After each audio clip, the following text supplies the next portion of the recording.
টি-20-তে 300 run. England পুরাই মাথা নষ্ট একটা match. Phil Salt and Jos Buttler. Phil Salt 141 60 বলে, জস বাটলার 30 বলে 86।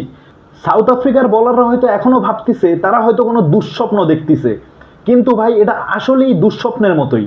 ছোটবেলা থেকে আপনার আমার সবার স্বপ্ন ছিল টি-20-তে কোনো টেস্ট খেলুড়ে দলকে 300 রান করতে দেখবো, তাও কোনো ভালো দলের বিপক্ষে।